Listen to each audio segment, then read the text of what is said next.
Hey everybody, 3KO Games here. Happy 1st of April. I don't have any April Fool's jokes. Sorry, just here. But we do have a brand new calendar to look at and a brand new Hero of the Month. Let's jump in and take a look at this Hero of the Month. She looks pretty badass. That's Cordelia. Check out the skull on her shoulder, the skull she's floating up there. She looks mean. I love it. She is rocking 1193 team power, about 100 off of the current pace for the meta heroes, and that's just the typical thing. Sitting higher on defense than on attack, we're at 1168 attack, 1227 defense, 2255 on health. She's a 5-star purple sorcerer, so she gets that chance to delay drop mana generation on one. That's pretty nice. If you double Limit Breaker, she has a damage reduction ether talent. 10% for 6 turns. All right.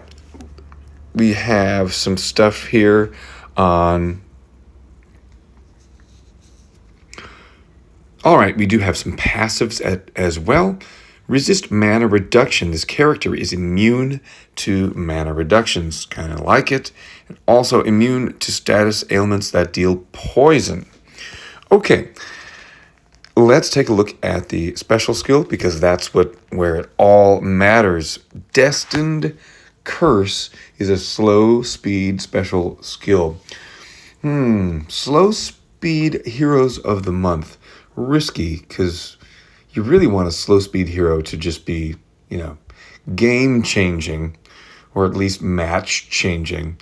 And a special skill for a hero of the month is usually just does not live up to that expectation. Let's see what this one does. Destined Curse deals 385% damage to the target and nearby enemies. I mean, that's nothing, but okay. Target and nearby enemies receive 1659 curse damage over 5 turns, starting low and increasing every turn. That starting low and increasing is always a little bit risky because you've got to cleanse it away. But if you can cleanse it away, then you've only done a little bit of low damage. If the target is defeated in 4 turns, all enemies receive 1463 damage. And it doesn't say over any turns or whatever. Let's take the max power preview off and see what this is. So max power on was 1659 curse 1463. Yeah, and so that drops by 500 if you don't have emblems and limit breaks. 1165 curse damage for a target and nearby, and then all enemies receive 1027 damage if the target is defeated in 4 turns. That's a lot of time to be able to knock the target out. Now at slow speed, hopefully your curse damage can do that, but 385% damage is not a punishing, killing strike. And is actually not that high that the 1659, even if we get all 5 turns of that curse damage, is necessarily going to do it. And at slow speed, it's not like you have a purple waiting, charged, and ready to do the rest of the damage.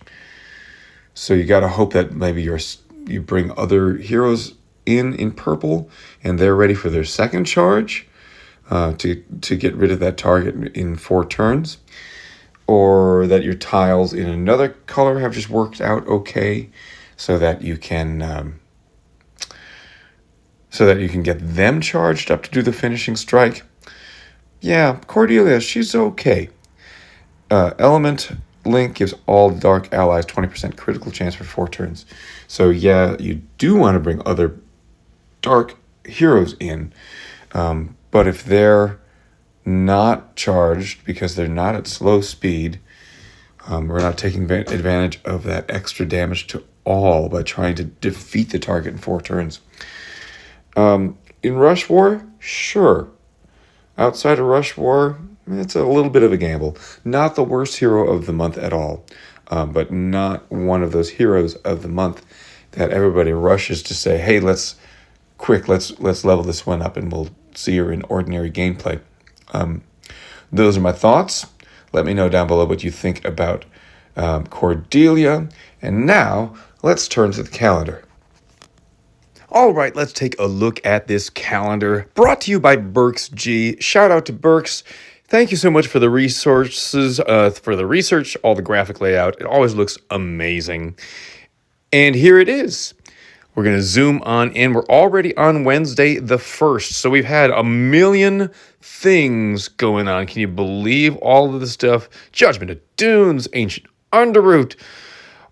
Seems like every day is a pickup summon. So if you got a bunch of pickup coins, just remember, wait until you see a hero that you really want. You don't have to spend them any day in particular. We still have the seasonal event going on. War of Three Kingdoms is just ending. Instant Power Summon is just ending. Wilderness Summon is here. And today, a Mimic Summon, not like a secret Mimic Summon, but the Bizarre Summon. And it's not Experience and Emblem, but it is Ascension and Ether, which I think are the best ones. Ascension Mimics are the best, I think, in War, and then getting Ascension Mass is just amazing. And then the Ether Mimics, I don't know. Personally, I do not need more emblems in any variety. I could use Ethers, and I could use Ascension materials. So if you've got some coins and you want to drop them, this is a great time to do that. Thursday, the 2nd, we're going to add, tomorrow the Vigilant Vegetables are back with a lovely eggplant-looking guy. Well, that'll be fun.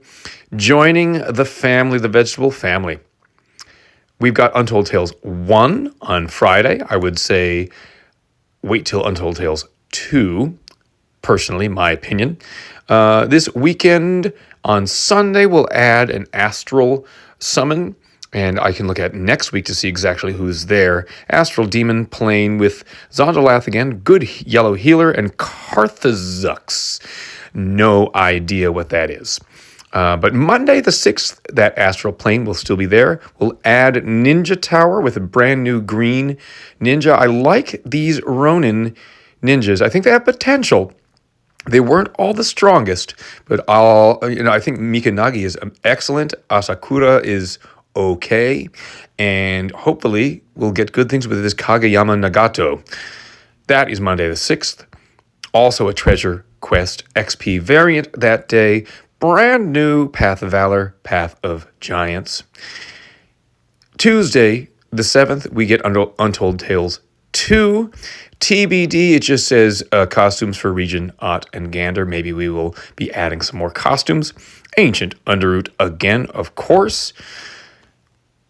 Thursday the 9th, we add some legendary troops. Oh, I guess I skipped Wednesday the 8th. That war, by the way, is an attack boost for the week.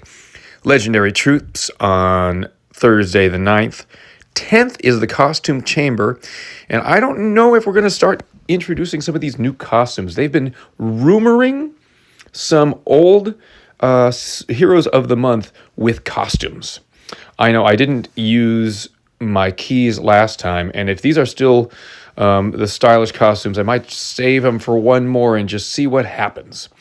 We register for War of Three Kingdoms, is that correct? On Saturday the 11th. Again already? I mean, I like it, but that's a lot.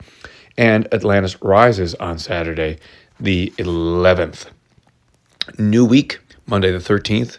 Oh, it does say to be deleted for War of Three Kingdoms. So I don't know. But we'll get Atlantis that whole weekend.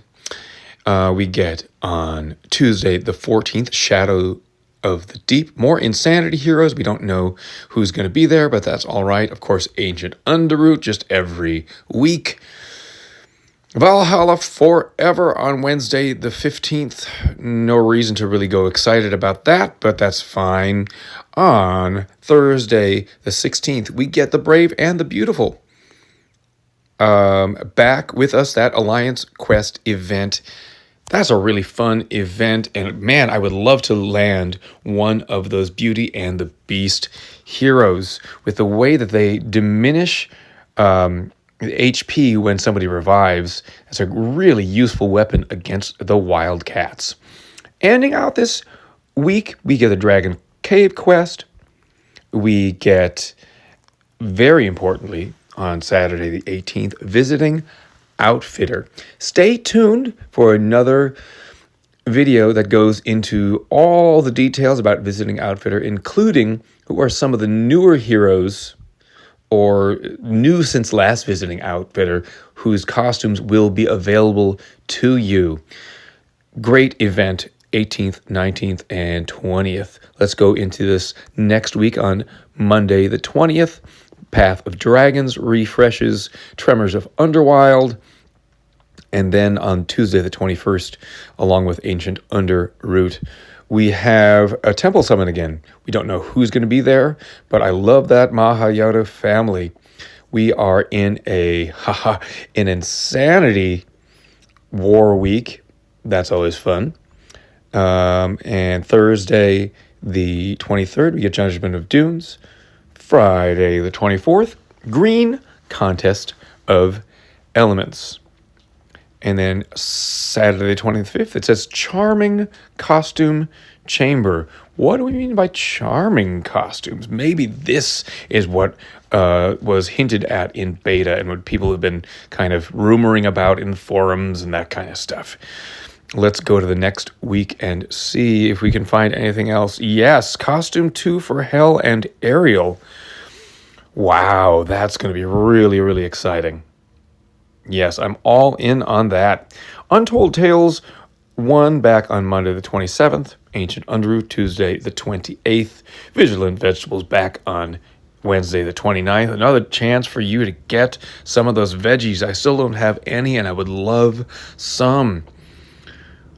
We are in looks like a minion war that week. Thursday the 30th, Astral Plane. I still don't have any Astral Dwarves. I would love to get some. And then we're going to end the week and start the month of May with Untold Tales 2. So, what am I really excited about this month? I think the Ninja Tower should be a lot of fun. I am excited about chances to get some veggies. I am especially excited about these new costumes and Visiting Outfitter. So we're going to have 2 weekends in a row, the 18th, 19th, and the 25th, 26th, with lots of really cool new stuff. Let me know down below what you are excited about for the month, and again, what you think about this hero of the month, Cordelia. And I thank you very much, everybody, for tuning into the video. We'll see you next time.